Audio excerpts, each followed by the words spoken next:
Okay, dear students, good evening. First of all, I am extremely sorry. I am extremely sorry for the fact for getting late. In fact, it's not my problem. It's technical problem, the server's problem. That's why today I have been late. But I will request you people to be in time because I have to manage two classes, your class and then the Hindi medium class simultaneously. So if I will be late here, that is going to affect my future class as well. So please, my students, you will come in time at 6:30. Today's case you can take as an exception. Now, my students, first of all, before starting my class, I have to discuss one point with you people. In course of my conversation, always I am giving a hint towards the fact that I am helping here the English medium students. But truth is that this class is purely English medium class. This is not English medium class, purely English medium class. Whenever I have started to involve this class, to engage this class, I was told I have to deal with the students from English medium. In the meantime, some students from English medium have joined this class. In order to help them, I am using certain Hindi terms. I am trying at my best to convey to them through some Hindi terms. But my students, many of you are such who are expecting complete translation of English to Hindi, and that is not practically possible. You can very well understand my position. I am engaging you for 1 hour and 15 minutes. Now suppose if I am just going to engage in both the mediums simultaneously, in that case my course will not make any progress. And that will be suffocating for those students who are purely from English medium. So once again I am requesting the students from English medium कि either they have to stay at this site if they can manage with certain Hindi words, otherwise they have to migrate to other channel, that is Hindi channel. Please receive the study material in English channel and English medium and remain at the Hindi medium. So then your requirement will be fulfilled there, because in Hindi medium completely the lecture will be delivered in Hindi medium. But at this site and at this at this class, after all, the lecture is basically, the lecture will be delivered in English medium alone. I will use certain Hindi terms, I will speak certain Hindi sentences simultaneously in order to help you. So my students, please, I am requesting you that don't disturb me, otherwise my whole process is going to be disrupted. So please understand my position. This is an English medium batch. I cannot here use both the language simultaneously every sentence. I can help you to a certain degree. Now come to the point. Today I have brought 5 questions, multiple choice questions, and you people are supposed to answer my question, please. Question number first. Arrange the following battles in correct chronological order. Point 1, the Battle of Saint Thome. Point 2, the Battle of Vandivas. Point 3, the Battle of Palasi. There are the 3 battles have been mentioned here. So my friends, be fast and try to answer my question. You have to put these battles in chronological order in ascending manner. So how will you put these battles in chronological order? Please be fast.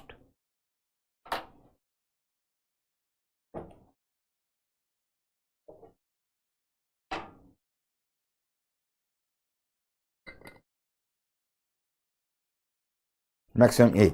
Yes.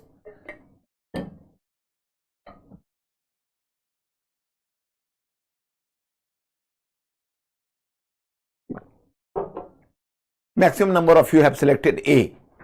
A means 132. Means ki Battle of Saint Thome. Battle of Saint Thome, you already know the fact that is in 1746. Then Vandivas 1760. And the Battle of Palasi 1757. So you're in chronological order, you can find out 1, 3, 2. Very good, very good. A is the correct answer. Absolutely right. You have done extremely well.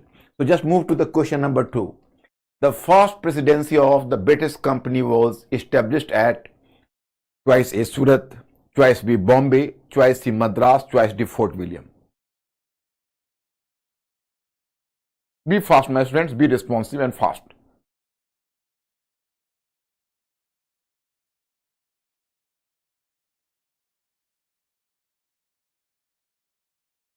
Once again, observe the question, my students.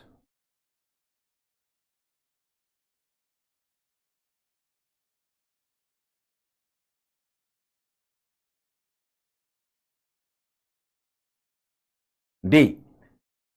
Fort William. But my students, here I have to inform you that actually Surat used to be the first presidency. The first presidency was established at Surat.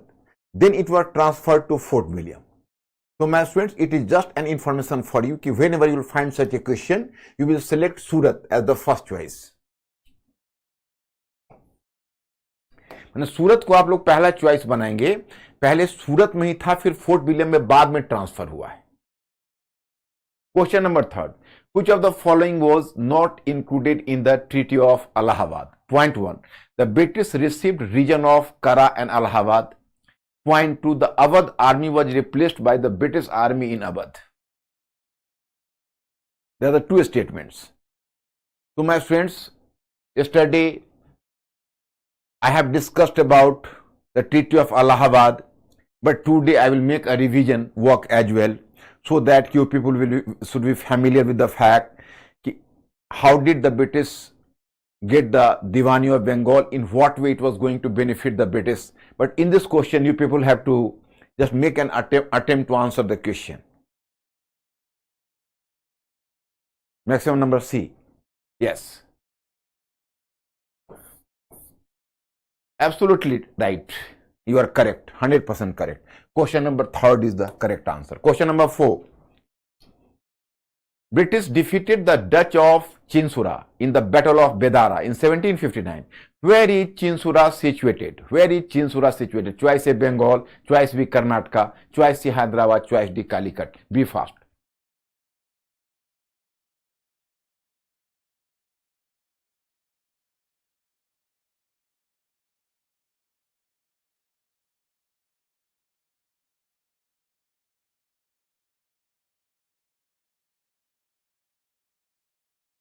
Yeah? Choice number A is the correct answer. Absolutely right. Absolutely right. You are 100% correct. Bengal is the correct answer. The next question. Which of the following Carnatic wars started on the succession matter of Indian states? Which of the Carnatic war started on the succession matter of Indian states? You have to select the answer. Choice number A, first Carnatic war. Choice B, second Carnatic war. C, third Carnatic war. D, none of the above.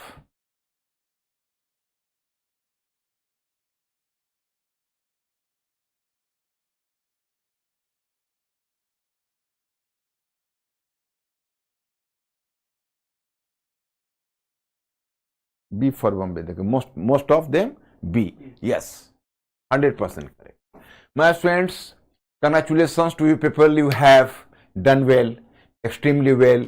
You have selected 5 out of 5 correct answers. That is a matter of rejoice for me. I am too much happy at your performance. Now, yesterday I have given to you a question.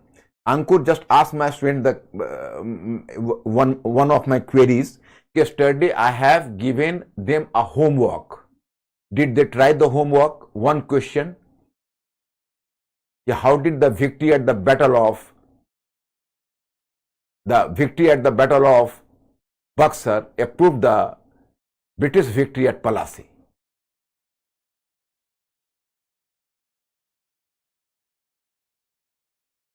Did they do my homework? मतलब कल मैंने आप लोगों को एक homework दिया था कि ब्रिटिश पलाशी के बैटल में ब्रिटिश विक्ट्री का अप्रूवल बक्सर के बैटल में ब्रिटिश विक्ट्री ने कर दिया. Did you do my question? Did you do the performance? Did you finish my homework? Yes, very good. अब now my students, here I am giving you suggestion for question writing. How to answer the question, I am just going to discuss with you. This was the question. Just take it as the question. Victory at the Battle of Buxar,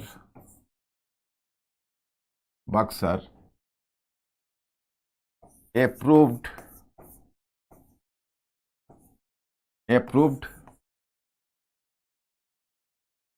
the British victory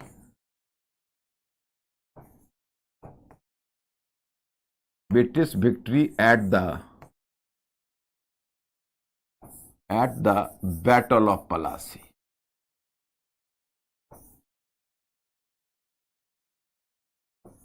But Battle of Plassey. Examine the statement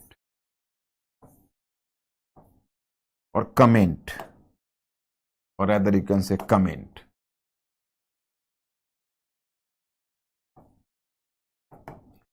My students, just Ankur asked my students whether is this question hypothetical or argumentative. ये question hypothetical है या argumentative?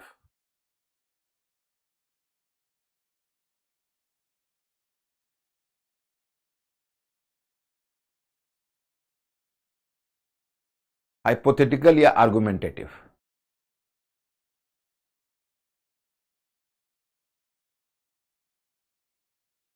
Hypothetical. Okay? Very good. You are right. My students, here I have to inform you how to write the answer. अब इस question को हम कैसे शुरू करें, but I am a bit apprehensive कि in the last of, because in the last your comments have been stopped, your comment just stopped, so I could not understand whether in the last phase of my discussion has been clear to you or not. Here I have to inform you that when all the three parties lost the Battle of Buxar, so at that time during this time of juncture, it was Robert Clive who was recalled from London again, and Robert Clive was having the expertise in Indian matters. So Robert Clive had to deal with all the three parties. So Khair, Mir Qasim was fled from the battlefield. So now a treaty has to be imposed over Awadh as well as the Mughal Emperor Shah Alam II. So here you will come to know that it was Robert Clive who just came to deal with both the contenders. So here you know in 1765 he signed the Treaty of Allahabad. मतलब कि अब Robert Clive चूंकि Indian मामले का विशेषज्ञ था, expert था, तो उसको लंदन से बुलाया गया और रॉबर्ट क्लाइव ने अलग अलग संधि, अलग अलग ट्रीटी अवध के साथ भी की और मुगल इंपेयर के साथ भी की. तो first of all try to find out कि what were the provisions of the treaty with Awadh. The one provision was कि Awadh was liable to pay 50 lakh rupees as war compensation. मतलब अवध को 50 लाख रुपए युद्ध हार जाने के रूप में देने थे. Then Awadh had to submit the region of Kara and Allahabad to British Company. मतलब अवध को करा और इलाहाबाद का रीजन ब्रिटिश कंपनी को सुपुर्द करना था. Apart from that Awadh was converted into a buffer region. Buffer state means the British didn't prefer to annex Awadh or to, because Awadh was a defeated party and British were open to even annex the region of Awadh and make it the part of Bengal or to establish the British rule on Awadh, but British company did not decide it. Rather, the British company decided to protect the British interest in Bengal while making Awadh as a buffer region between Bengal or other states, you know. मतलब कि उन्होंने सोचा कि चलो अवध को annex करना खतरे से खाली नहीं है, इसलिए हम ऐसा करते हैं कि हम बंगाल में अपने इंटरेस्ट को प्रोटेक्ट करने के लिए हम अवध को बफर रीजन बनाते हैं. बफर रीजन का मतलब हुआ middle region. If you are just placing some state as the buffer region, it means if other party had to invade Bengal, so it would be compelled to cross Awadh first. So that's why Awadh was just a buffer reason.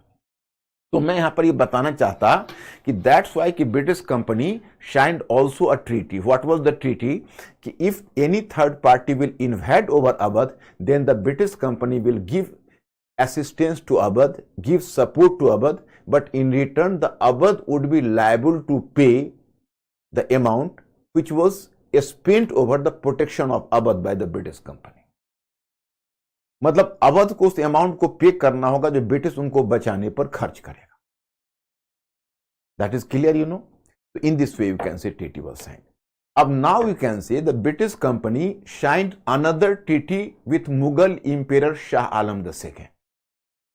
Mughal Emperor Shah Alam II just, you can say, offered to the, or submitted, or rather you can say gave to the British company the Diwani of Bengal. What is Diwani of Bengal? The right of collection of revenue was Diwani. At that time you can say in British Suba there were two powers. One was the Nijamat power. Nijamat power, or the power of the Subedar, that was the total administration. Another was Diwani power, which was the right of collection of revenue. So right of the collection of revenue was given by Mughal Emperor Shah Alam II to the British company. मतलब British company को Shah Alam second ने बस revenue को collect करने का right दे दिया. Then you can ask me the question कि who was Mughal emperor Shah Alam the second to give the right of collection of revenue to the British company? Here I have to answer your question. Actually, basically, Shah Alam II was the titular head, the de jure factor. मतलब वो नाम मात्र का head था, and it was simply having a power to stamp a paper. It could give an stamp of the revenue, power of the revenue collection. But as the British company was in actual situation to enjoy the power, so after taking simply a legal support from the Mughal emperor, the British company could acquire, and British company was already enjoying the power of collection of revenue in Bengal. So in this way, you can say that the Mughal emperor Shah Alam II and his approval could legitimize the British position in Bengal. Okay. It was a great benefit for the British company, you know. Here, be mentally alert. Actually, earlier, the British company used to purchase products from India, but the British company were liable to pay the products through bringing precious metal from Britain. So, British company was purchasing Indian products in return of the precious metal which were being brought from Britain. But now, as the company became the collector of revenue in Bengal, so now a part of the collected revenue might be spent over purchasing of Indian products. Means that the company used to purchase the Indian products through Indian revenue itself. It is from here the phenomena of drain of wealth started from India to Britain, because the India was supplying products to Britain, but in return the India was not getting money or getting precious metal, as the money was arranged within India itself, and a part of the collected amount of revenue was being spent over purchasing of Indian products. मतलब अब क्या हुआ कि चोर ही कोतवाल बन गया, आप इसको ऐसे समझ लो, क्योंकि ब्रिटिश जो यहाँ पर रेवेन्यू का कलेक्शन करते थे, उसी कलेक्टेड रेवेन्यू का एक पार्ट से अब वो इंडियन प्रोडक्ट्स खरीदने लगे. तो जो प्रेशियस मेटल पहले ब्रिटेन से वो लाते थे, वो प्रेशियस मेटल मंगाना बंद कर दिया. तो एक तरह से समझिए तो इंडिया के गुड्स की लूट शुरू हो गई. तो यहीं से आपको ड्रेन ऑफ वेल्थ का फिनोमेना भी शुरू होगा, जो आगे डिस्कस करेंगे. तो आपको ध्यान रखना है कि Bengal, the Diwani of Bengal was much beneficial for the British company, and it is from here the colonial relationship was established between India and Britain. तो इस तरह से दीवानी मिली. बदले में मुगल इंपेरर को क्या दिया? तो 26 lakh rupees Mughal emperor was paid 26 lakh rupees as his personal expenditure and 53 lakhs rupees as Nijamat expenditure. Nijamat expenditure means the administrative expenditure. But what was given in the name of Nijamat expenditure, so that had not to be transferred to Mughal emperor, rather this amount had to be transferred to Nawab of Bengal, because Nawab of Bengal had to, who was Nawab of Bengal? Asaf-ud-Daula. Who was Najm-ud-Daula. Who was Najm-ud-Daula? He was the son of Mir Jafar. So he was just a Nawab, a titular Nawab.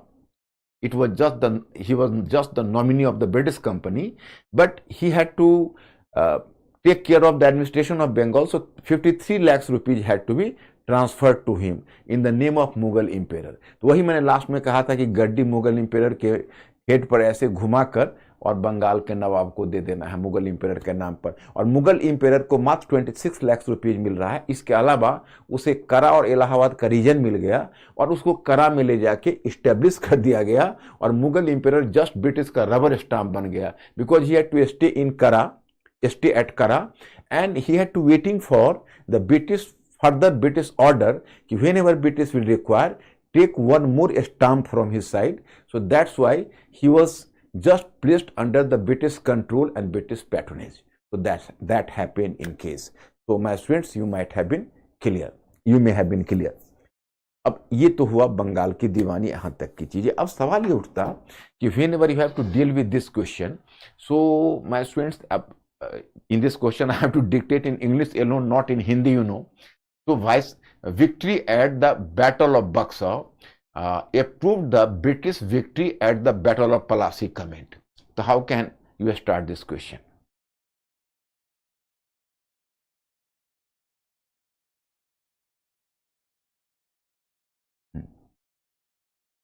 Battle of Buxar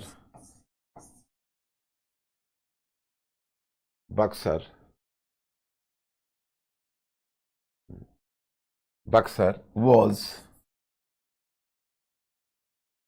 a step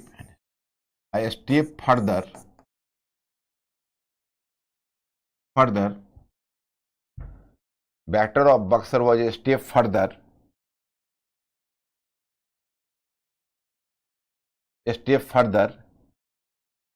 ahead of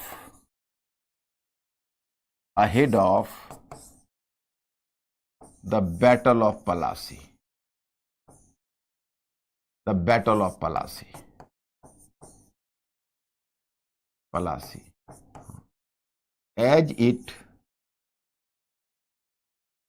As it substantiated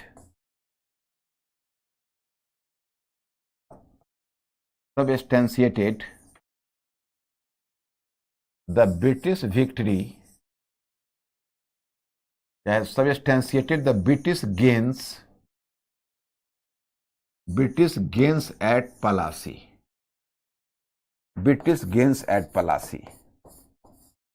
My student, this is an introductory statement. What is this? This is simply an introductory statement. I have just started an introduction. It has substantiated the British gains at Plassey. So this is just an introduction. Now, what statements, or you can say what evidences or what ideas I am supposed to give in support of the statement. So first sentence here you can say, or I have to change the paragraph, or if you will just like to, I can even set it apart. Now I will start with the change of paragraph. I will start in this manner. The Battle of Plassey, was won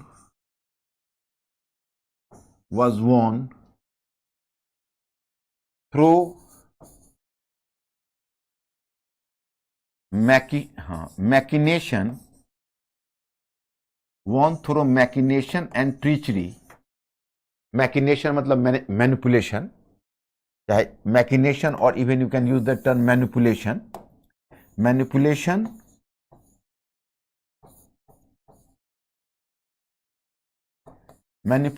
and treachery,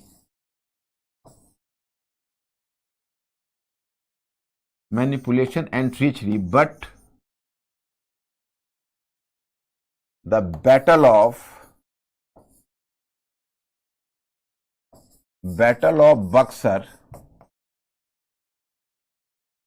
Buxar was an openly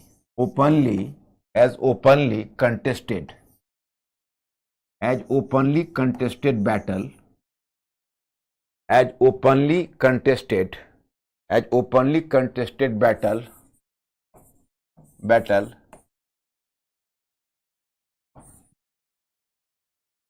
as openly contested battle which could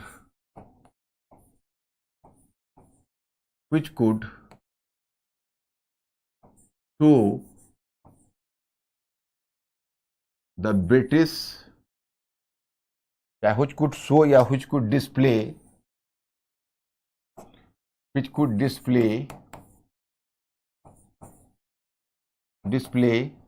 the British military prowess. British military prowess.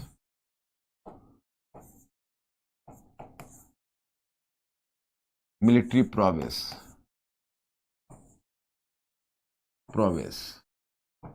In this way, this is my first one statement, and through this idea I have proved ki how did it approve the British gains at Plassey. What is my second one view?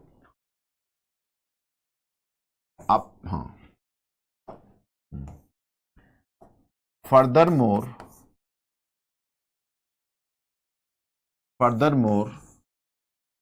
the Battle of Plassey,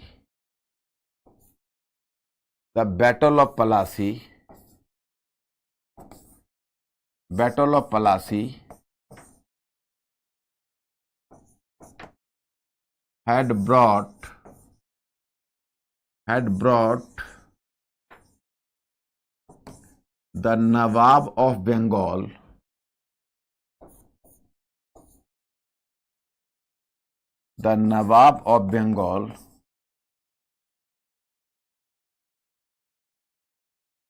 under the British influence,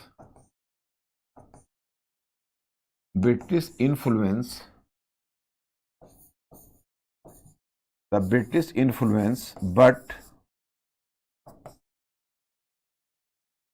the Battle of Buxar,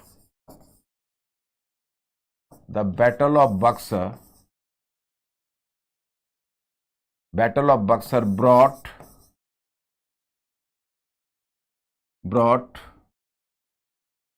the Nawab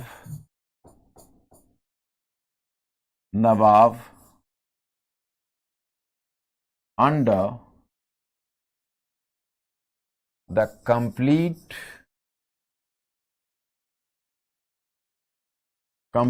control of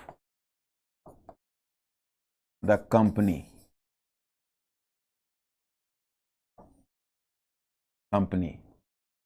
Point number, now, apart from that,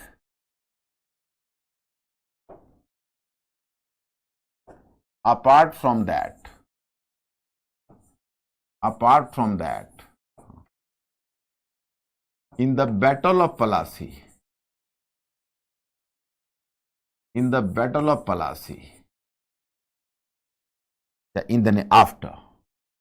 after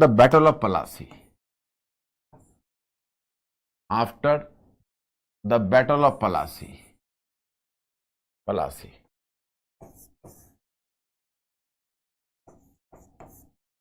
only Bengal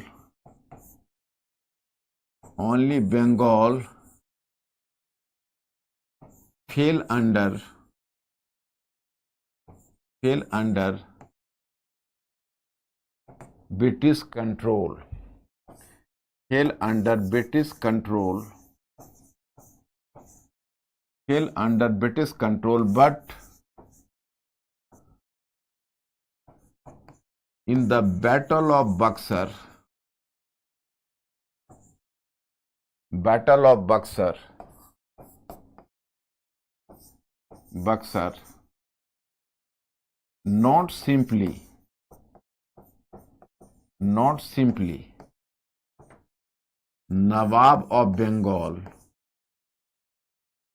not simply Nawab of Bengal,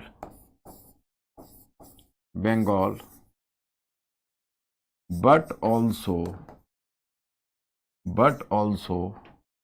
Nawab of Awadh Nawab of Awadh, Nawab of Awadh, Awadh, and Mughal Emperor,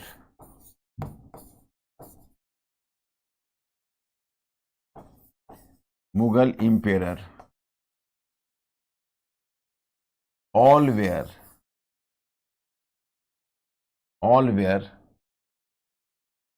at the mercy of, all were at the mercy of, at the mercy of the company.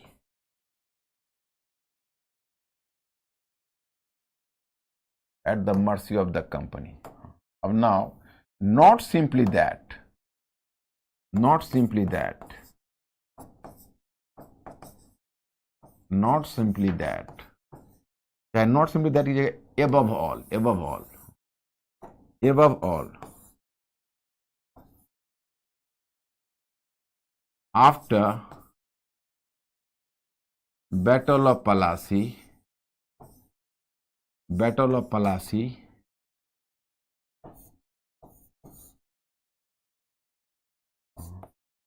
Plassey, there was some financial gain, some financial gain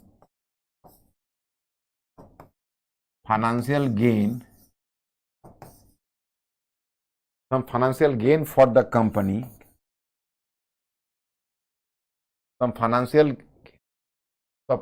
gains for the company,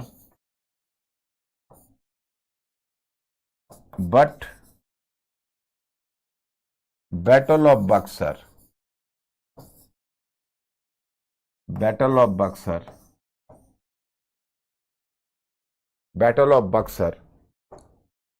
solved the problem of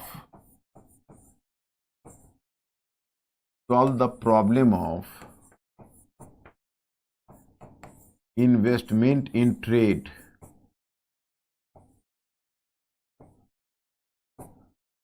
solve the problem of investment in trade, solve the problem of the investment in trade through ensuring Diwani of Bengal,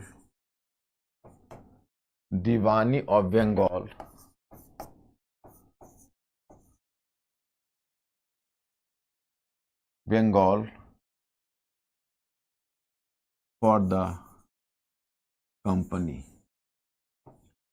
My students, here I have to inform you, and whenever you are writing a question, in the last sentence you can give the concluding line.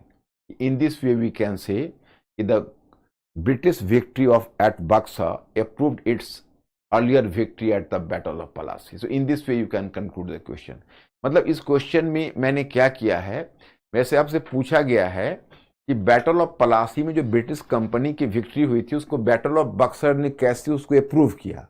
तो आप कह सकते हो कि सिर्फ हमारे पास तो एक ही पॉइंट आ सकता है कि बैटल ऑफ पलासी को उन्होंने धोखे से जीता था, ट्रीचरी से जीता था, और बैटल ऑफ बक्सर एक ओपनली कंटेस्टेड मिलिट्री बैटल था जो उनके मिलिट्री टैक्टिक्स, मिलिट्री प्रोवेस को सिद्ध किया।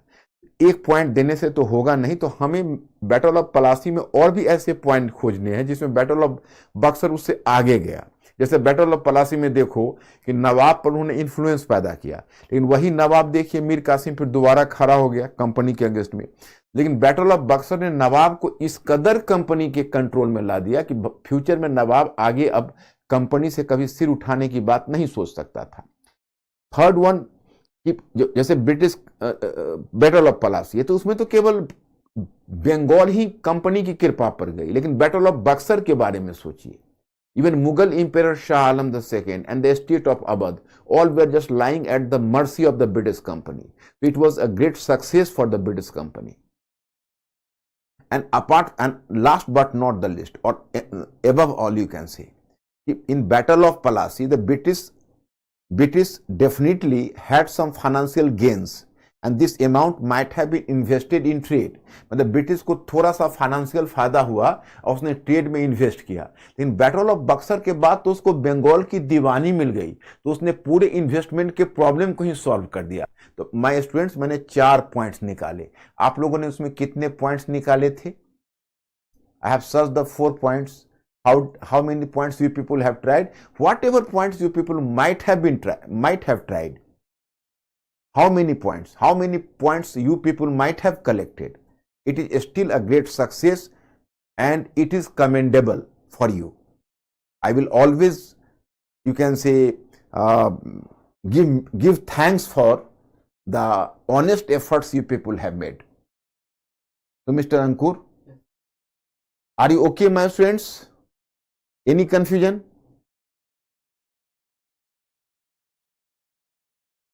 What their position, Ankur?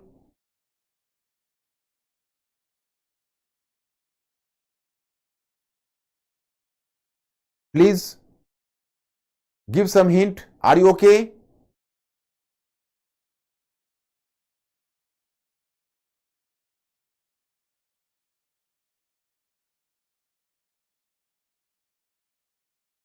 Okay. Very good beginning. Just start writing. You will be okay. Now, first part has been finished, the history of 18th century. Once again, my students, I am just reminding you, in fact, we are not making a study of history in the traditional way, traditional manner. History is not the collection of informations, not simply it was accumulation of facts. In fact, to read history means to underline the change. If you people will be in a position to underline the change, it is a great success for you. And here point is what you know as the facts or informations. So these facts and informations are simply the examples of the change. The facts and informations are simply the examples of the change, not the change themselves. It was simply the examples of the change, you can say. So don't be serious about the facts and informations. Rather, you can say you have to be particular about the change, because if you are in a position to underline the change, it means you are going through history. Now, history of 18th century. For the sake of our convenience, we have divided history in 4 parts. The history of 18th century. Even the history of 18th century has to be subdivided into 2 subparts. The first half of 18th century and the second half of 18th century. The first half of the 18th century has earlier been finished. The first part of 18th century is reflecting the disintegration of the Mughal Empire and the rise of regional states. There I have discussed some controversial and debatable issue that whether it was a pre-modern era or the age of darkness. And then we have moved to the second part of 18th century. How did changes take place in Europe? How did the decline of Constantinople become possible? How did sea voyages started? Then what was the chronological order of the European companies which came to India one by one? Why did the conflict start among them? Why the Indian companies got into political imbroglio in India? Why did they pick up the quarrel with the Indian states? And how did the French and the British company fought together for asserting their hegemony over India? Why did the French failure in India and elsewhere? And then finally, why did the Battle of Plassey and Buxar take place? And in what way, after the Battle of Buxar, the British company could have transformed from a mercantile company into a political power in India. So in this way, the second half of 18th century is over. My second part is, as I have told you, in fact, for the sake of convenience, we have divided history in 4 parts. The first part, history of 18th century. The second part, the history of colonialism, which I am going to start. The third part, the history of nationalism, which will be slightly a larger topic. And then finally, the fourth part, post-independence era. So my students, now I am going to start the history of colonialism, and even the history of colonialism is supposed to have divided into 3 parts: the mercantile phase of colonialism, the industrial phase of colonialism, and the financial phase of colonialism. अब हम आपको उपनिवेशवाद या colonialism के topic को start करने जा रहे हैं। उसमें पहला फेज है मर्केंटाइल फेज, दूसरा है इंडस्ट्रियल फेज और तीसरा है फाइनेंशियल फेज, मतलब औद्योगिक फेज और वित्तीय। तो हम पहला, and for the first part the mercantile phase I have already sent the study material in advance, so you people might have received my study material and I'm going to start on that basis of the study material. I have already given to you this study material in advance. Yes, Mr. Ankur, what is the question?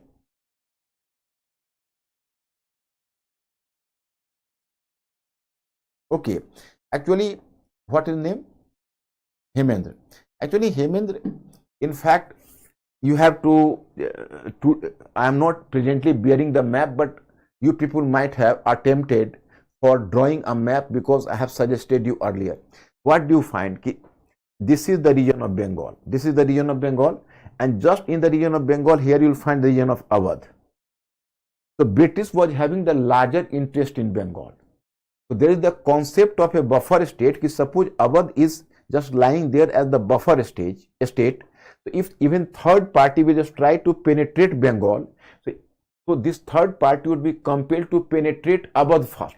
Only then it could reach and it could have the access to Bengal. So Awadh could work as a protecting wall against, or protecting wall for the safety of Bengal. So as the Awadh had to work as the protecting wall for the safety of Awadh, so that's why, for the safety of Bengal, so that's why Awadh was transformed into a buffer region. Buffer means middle region.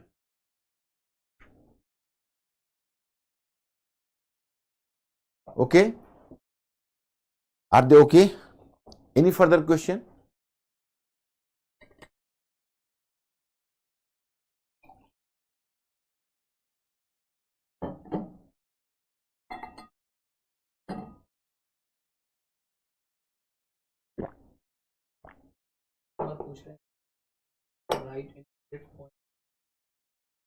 My students, you can write even in bullet point, but analysis should be clear. Analysis should be clear. You can write even in the points. You can even choose the short paragraph, write points, but analysis should be clear. Even you can write through the points. Both the options are open for you.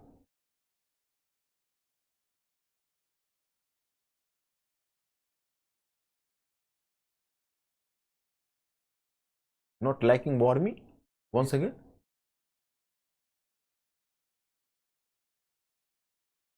Actually, 2 and 3 things. I have told you, in fact, the Afghans were, or Afghan soldiers were much more disciplined and organized than Maratha soldiers. The basic problem with the Marathas were that there was squabbles among the Maratha nobles, squabbles, the differences.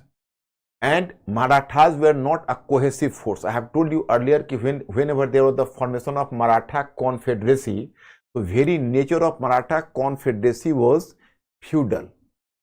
So there was lack of a centralized structure. And even they were not, the different factions of Marathas were not readily accept the lordship of Peshwa.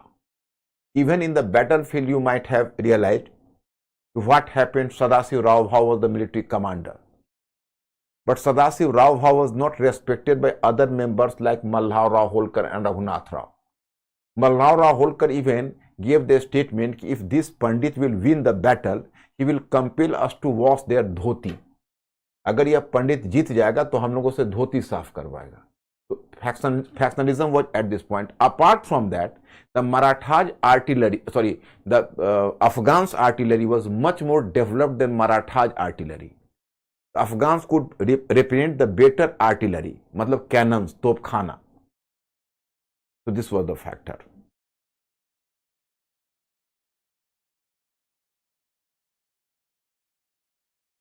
Farman was just an ordinance, and Dastak was what in Hindi you can say Adhikar Patra.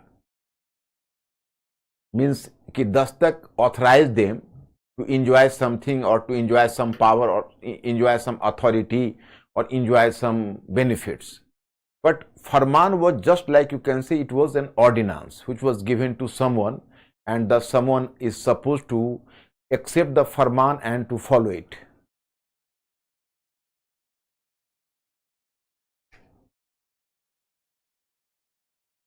Now, students, if you will allow, I will start part 2. Part 2 means ki total we have to cover 4 parts in modern history. Now we have entered into part 2. I have just seen this study material in advance to you, and that is colonialism. Colonialism is the important topic, and we have to cover it, this colonialism. So I am going to start. Okay, my students, are you ready? Please give me the hint or any problem. Mr. Ankur, what is the situation? Ask them. Proceed. Yes. Should I proceed now? Colonialism.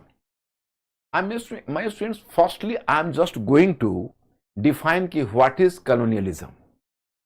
So, colonialism is an ideology which tries to establish that, in fact, the interest of a colony is subservient to that of the metropolitan state or the mother state. Here I have to define certain terms. There is the term mother state or metropolitan state. Mother state और metropolitan state, मतलब देखो दो शब्द हैं, एक है mother state और metropolitan state, उसको हिंदी में बोलते हैं मातृ देश या मातृ राज्य. तो the state which creates a colony is known as metropolitan state, उसको मातृ देश बोलते हैं. एंड कॉलोनी को हिंदी में उपनिवेश बोलते हैं. अब now you people be a bit curious कि what is colonialism. So here I have to make you, and what is colony? So suppose if one country or one region or one country, one desh is putting control over the other, and then it tried to exploit the economy of the country concerned for its own sake. Means कि one state is going to defeat and control or going to have the control over the other, and then this state exploits the economy of the other state for its own interest, then the supposed state is a colony. मतलब एक देश किसी दूसरे देश पर कब्जा कर ले, कंट्रोल कर ले, और उसकी इकोनॉमी को, उसकी अर्थव्यवस्था को अपने हित में जब एक्सप्लॉइट करना शुरू कर दे, तो समझ लीजिए वह उसकी कॉलोनी है. तो जो एक्सप्लॉइट करता है वो हुआ मातृ देश या मेट्रोपॉलिटन स्टेट, और जिसका एक्सप्लॉइट किया गया वो कहलाया कॉलोनी. इस तरह से दोनों के बीच डिवीजन होता है. मेरे विचार से आप लोग समझ गए होंगे. अब my students, here point is that if whenever we are making a study of colonialism, here you are given the hint कि while studying colonialism we must take following points into the consideration. Whenever we are making a study of colonialism, we have to take following points in consideration. Point first, colonialism should be studied as a structure, and not as a policy. That is, the policy changes with the change in officers, but the structure remains the same.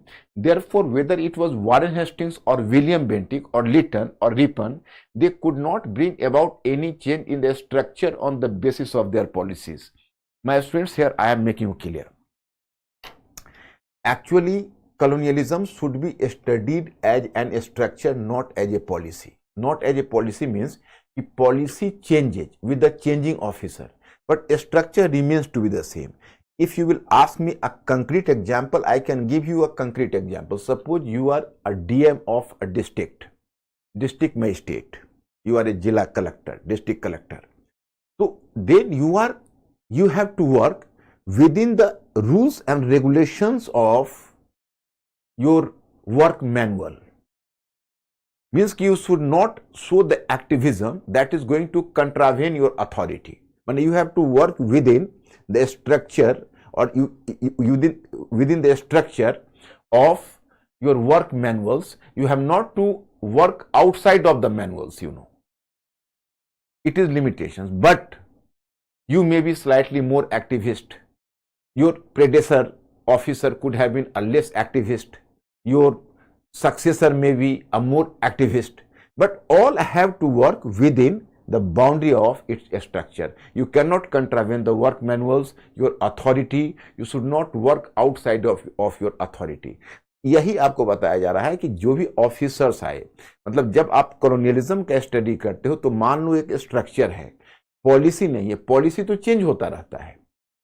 लेकिन जो structure है वो structure permanent है कि भाई देखिए ये colony है, ये मदर स्टेट है, मदर स्टेट को कॉलोनी से यह चाहिए तो चाहिए, आप एक ऑफिसर हो तो आपको फुलफिल करना होगा, आप अगर थोड़ा लिबरल हो तो थोड़ा लिबरल तरीके से पेश आओगे, आप अगर हार्डलाइनर हो तो हार्डलाइनर तरीके से पेश आओगे, लेकिन आप सबको ब्रिटिश इंटरेस्ट को परसू करना है, आपको अपनी कुछ अन्य चीजें नहीं चलानी है। तो basic demand of colonialism is it is basically an structure, not a policy. तो बी क्लियर। तो first feature. Second one feature is that the colonialism should be studied as a series of contradictions such as backwardness versus development. Of what is this? I am making clear. Actually, essential impact of colonialism is poverty and backwardness.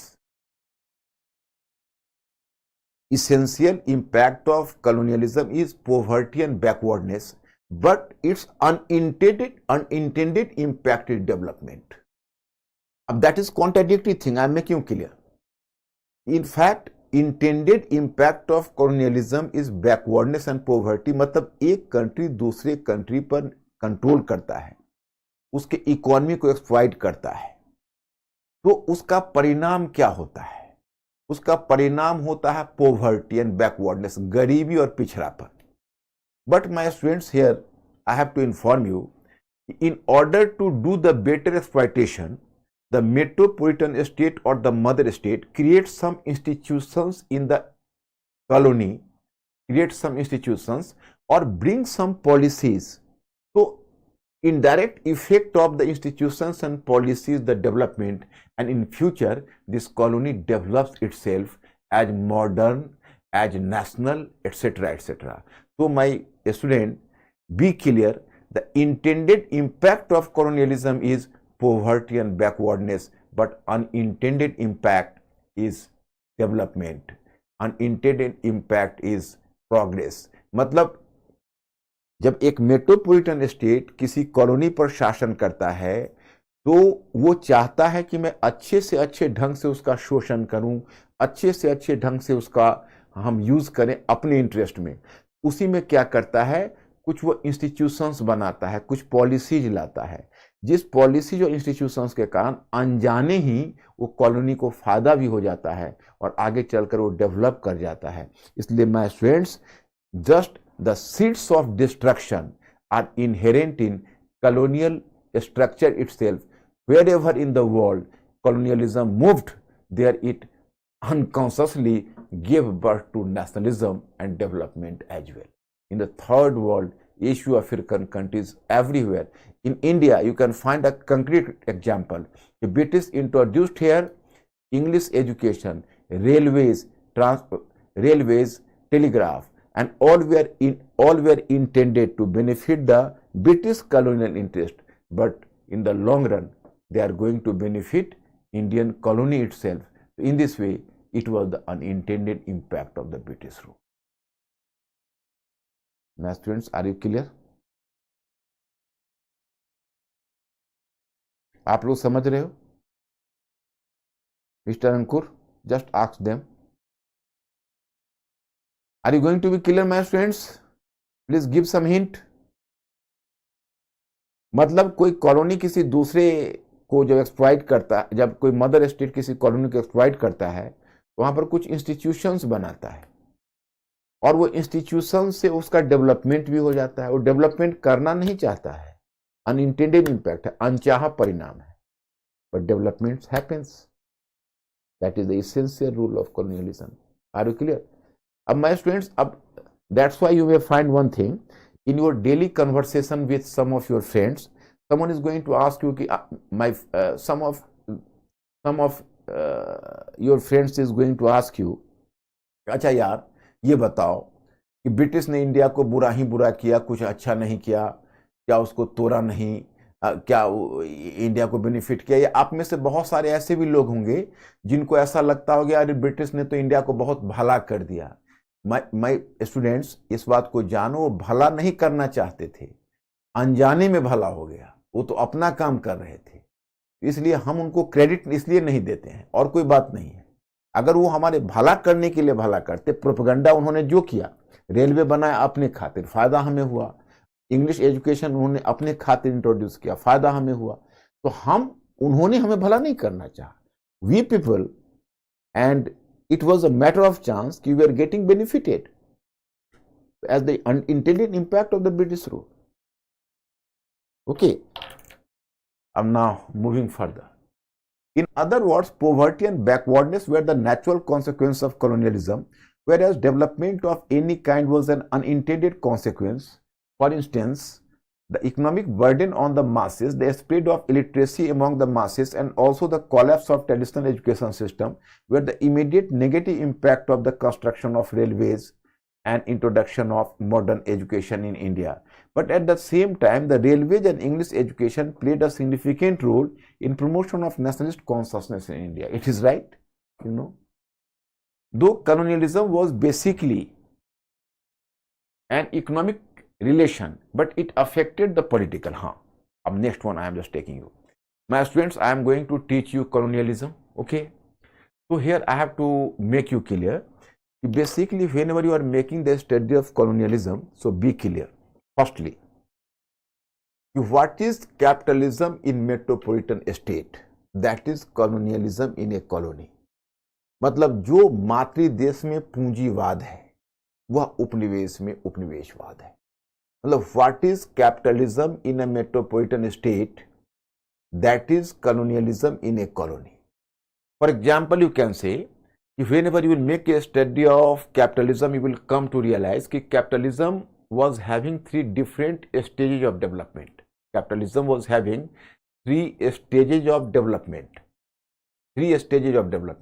What is the first stage? The first stage is the mercantile phase. What is the mercantile phase? In fact, what is capitalism? Capitalism is an economic system which is hankering after profit. Capitalism is such an economic system which was guided by a motive of profit, and it is not going to evaluate anything through on the basis of its internal quality, but rather on the basis of its market value. So that is capitalism. But capitalism was having different stages. In the first stage, capitalism is in the mercantile phase. In mercantile phase, the capitalism is going to collect the tradable goods from one region or products from one region, and through selling the products to other regions, it is taking profit. So that is called the mercantile phase of capitalism. मतलब एक क्षेत्र से वो goods को, products को collect करेगा और दूसरे क्षेत्र में उस प्रोडक्ट्स को बेचकर वो अपना मुनाफा कमाएगा, प्रॉफिट कमाएगा. उसको बोलते हैं हम मर्केंटाइल फेज ऑफ कैपिटलिज्म, मतलब पूंजीवाद का वाणिज्यिक चरण. But whenever you are moving to second stage, then you can say the capitalism took the form of industrial capitalism. Now capitalism was associated with the production, and it is through production capitalism was just going to earn the profit.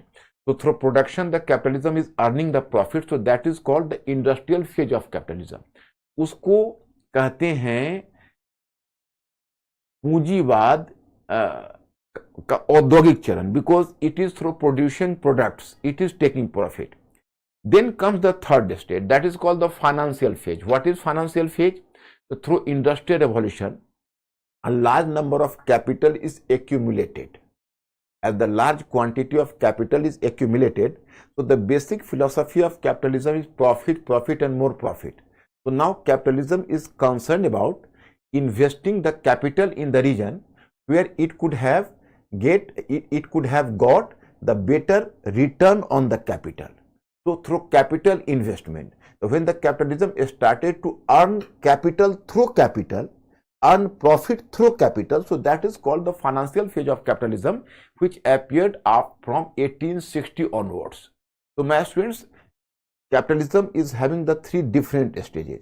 So whatever stage of capitalism had visited the mother state, the same stage of colonialism is visiting the colony, because whenever there is the mercantile phase of colonialism in metropolitan state, the metropolitan state is exploiting its colony according to its mercantile interest.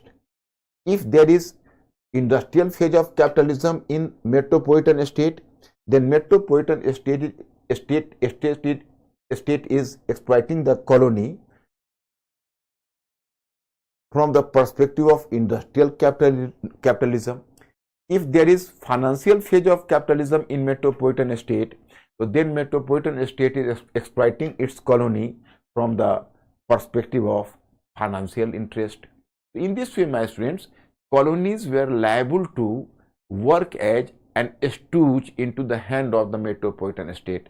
तो एक उपनिवेश है, उसका काम यही होता है कि मातृ देश के आर्थिक हित में हम कैसे अपने आप को उपयोग होने दें। तो यही कॉलोनी का काम होता है। तो मर्केंटाइल फेज में उन्होंने अपने इंटरेस्ट से एक्सप्लॉइट किया, इंडस्ट्रियल फेज में अपने इंटरेस्ट से किया, और फाइनेंशियल फेज में अपने इंटरेस्ट से किया।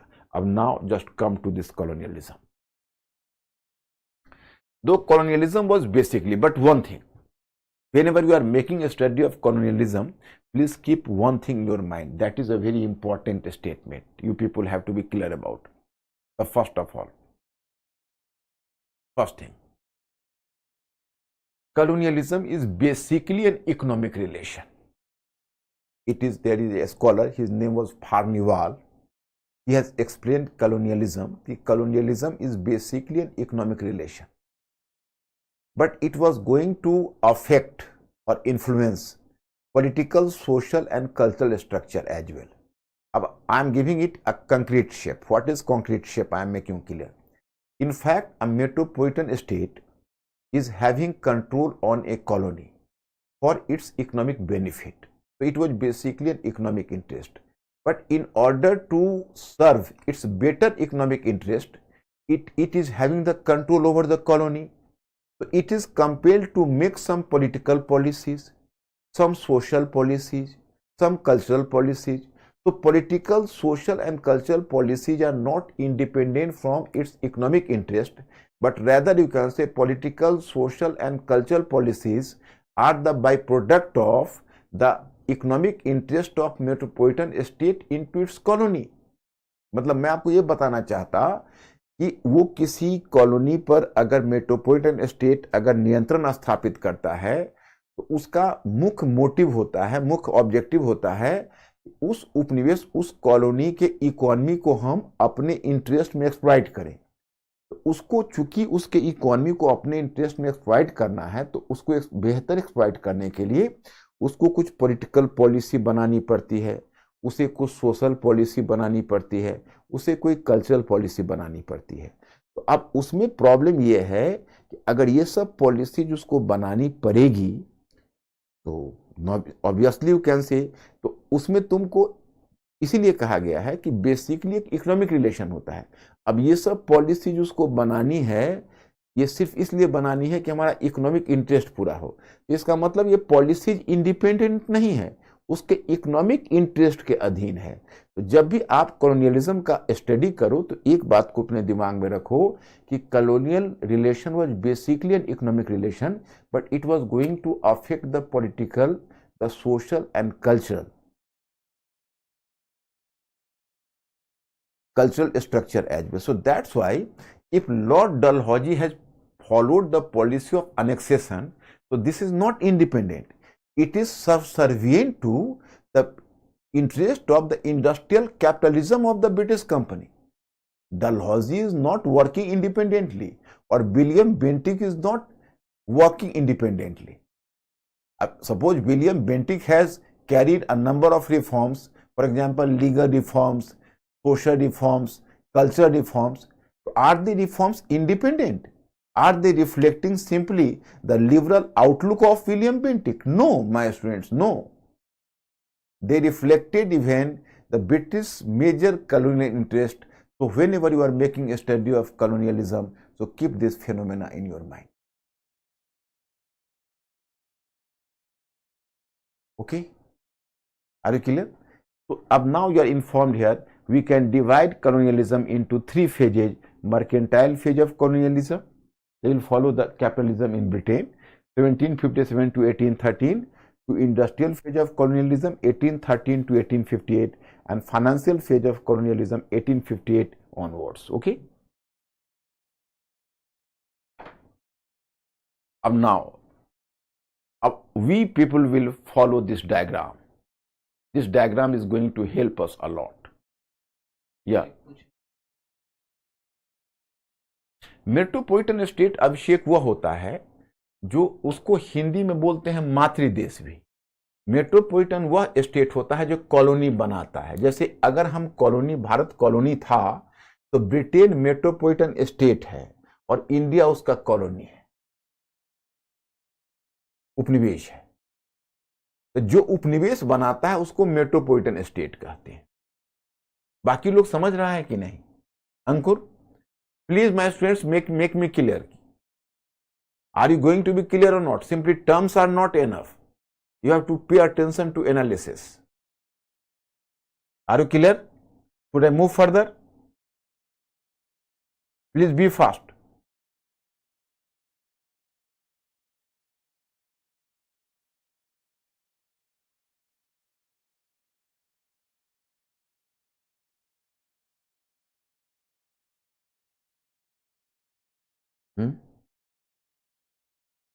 समझ रहे?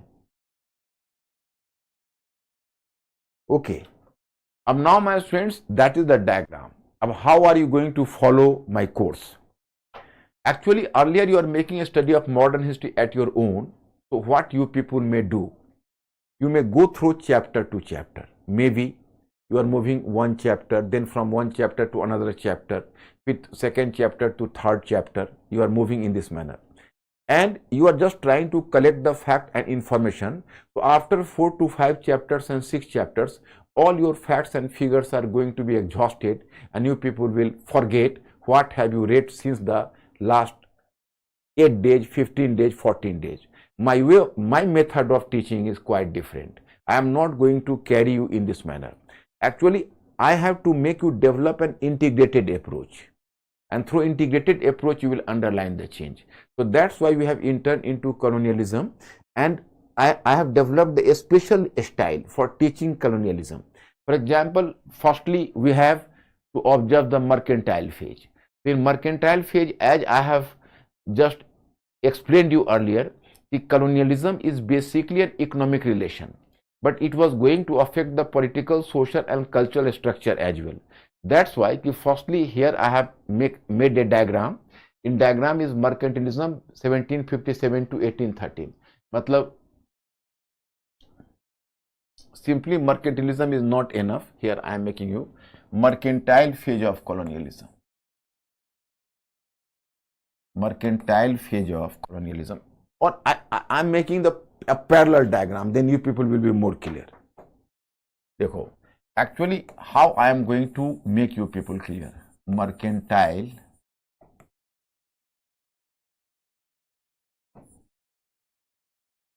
phase of, or here I am making you more clear. Colonialism.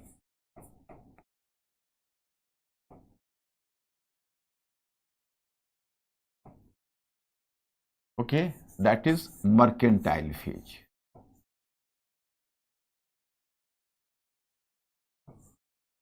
Mercantile phase. That is point 1757 to 1813. First of all, objective.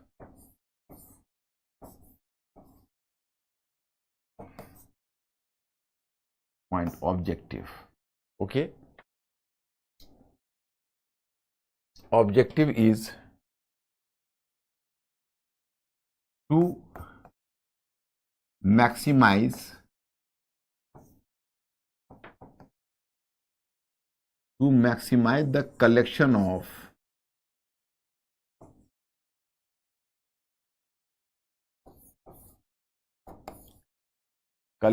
revenue,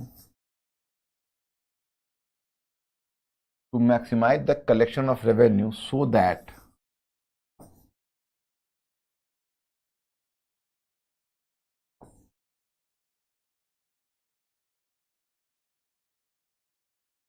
a substantial part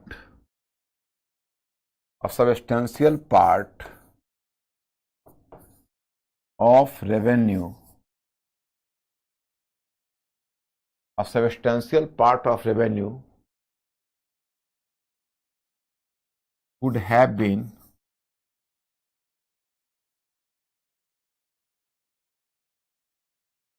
invested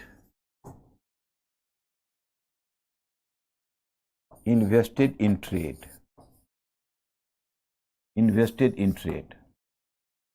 Just 1 minute, my students. If someone is going to ask you, you are talking about colonialism, but someone is going to ask you, when did British develop a colonial relation with India? When did British? Here I am going to ask you a question. When there was the formation of East India Company, and when East India Company came to India in 1608 onwards for doing trade, did it develop a colonial relation immediately?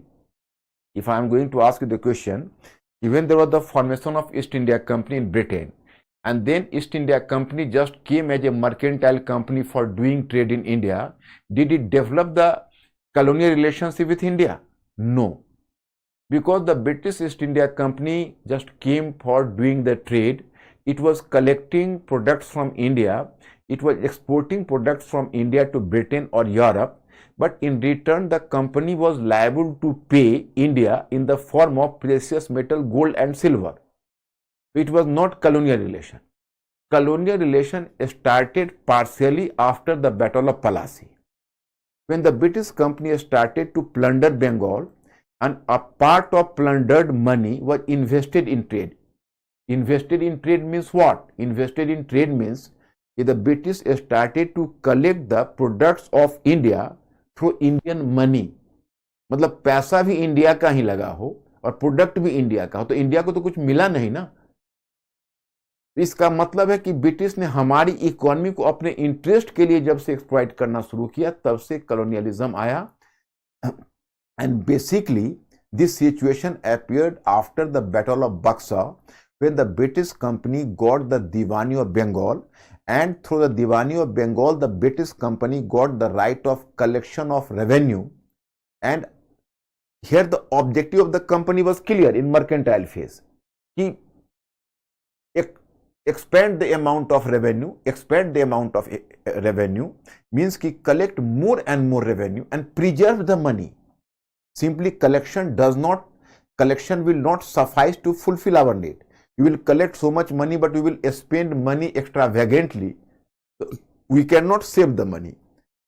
Collect the revenue, save a major part of it for investing in trade, so that a substantial part could have been invested in trade.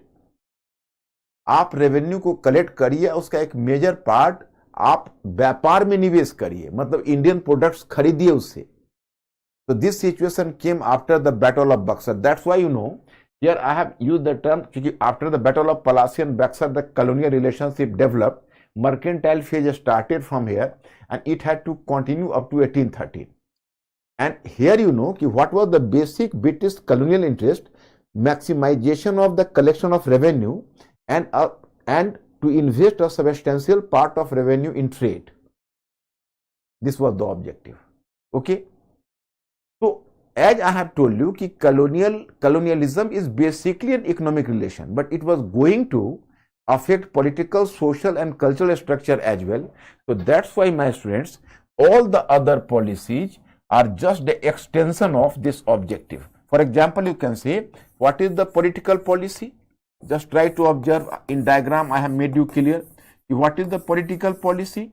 The political policy is to, just here I have given you, to policy of ring fence to encircle enemy states with friendly states. मतलब during this period, the British company tried to avoid war and annexation of the Indian states as much as possible, because the company was not investing, company was not interested in fighting too many wars or spending too much money on war or annexation of Indian states. It tried to avoid as much as possible. Although the British company had to fight a lot of wars, it had to annex some regions as well, but the overall policy about policy of the British company was to avoid the war and annexation. मतलब company को कुछ युद्ध लड़ने पड़े, कुछ क्षेत्र का विलय करना पड़ा, लेकिन कंपनी की कोशिश यही रही कि हम जितने कम वॉर लड़ सकें, जितने क्षेत्रों के विलय को रोक सके, ताकि हम अधिक से अधिक पैसा बचाकर हम ट्रेड में निवेश कर सकें. ये पॉलिटिकल पॉलिसी है. एडमिनिस्ट्रेटिव पॉलिसी क्या है? To maintain old Mughal structure with certain modification.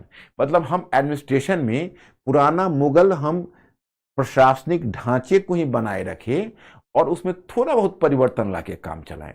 मतलब we have to maintain the existing Mughal administrative structure with certain modification.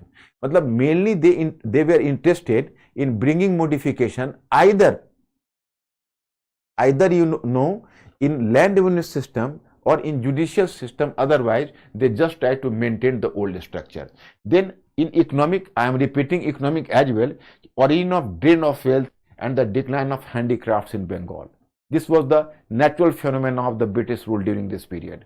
And social policy, to maintain traditional social structure, because British company was not interested in change, in reforms, because its objective was very limited, to maximize the revenue and to invest a part of revenue in trade. So that's why it didn't take interest into the social change as well. And last but not the least, Orientalism means that most of the you can say British officers who came to India during this period, they were having Orientalist approach. They were taking interest into Indian culture, Indian past and culture, and they were not favoring any major reforms, because this was the basic guideline. So my student, today the time is over. I have started a class 10 minutes late, but I have continued the class, you can say 12 and 13 minutes more. So my students, I am having the constraint of time, so today I have to stop here. So please make me clear, because I am moving now. Have you been clear? मतलब आप लोग clear हुए आज जो मैंने बताना चाहा? तो मेरा मैसेज आप लोगों तक पहुंच पाया या नहीं? रिंग फेंस का मतलब होता है घेरा की नीति. पॉलिसी ऑफ रिंग फेंस का मतलब घेरे की नीति. मतलब अपने एनिमी स्टेट्स को तुम मित्र स्टेट से घेरो. मतलब लड़ो नहीं, तुम कोशिश करो कि ये मेरा एनिमी स्टेट है, तो वहां पर एक अपना फ्रेंडली स्टेट को खड़ा कर दो, ताकि एनिमी स्टेट तुमसे बाहर ना जाए.